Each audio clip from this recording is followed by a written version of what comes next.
kasi magluluto si Irene ng sopa. Okay, sarapan mo para hindi ako makahiya kay Lia. Kasi sabi ka ng sabi, kahit hindi naman ano. Ako, napakasarap. Tignan mo, sinuraan pa tayo ni Ryan. O, diba?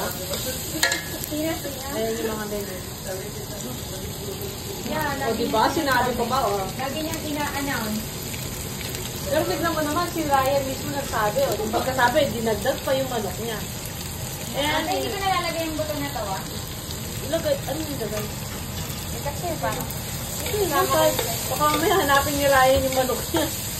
hindi yung buto, takni. Mio, sa pag gisa-gisa pa lang, inabot na ako ng 1 minute. Anong tagal naman yan? Carrots. Okay, you put the gisa and the carrots. Marunong ka magluto niya. Ay, so sobrang galing nila magluto. Kabahan na si chef.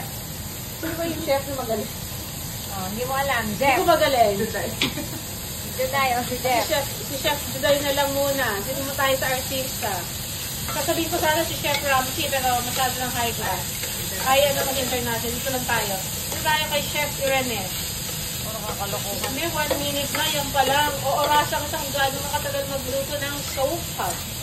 Ate, kasi para ano, Paghalo ka dyan, oras ka ng oras dyan. Sopa sweet lang. Ito. Yung mga guys, 1 minuto. ate. Kung aamoy nyo lang Ate, dito. haluin mo yan. O, haluin mo daw, Ria. Hindi yan talaga Hindi ka maghalo. Ano siya, content creator. Content creator ako. Kailangan ko yan. Masya lang mga ano ko, yung mga cook ko. Mga cook ko, administrator ka, di ba, Irene? Administrator sa attorney. Ako naman, manager. O, inabot ng ilang minuto. I-upload ko muna to, guys. Sayang ang views. Bye.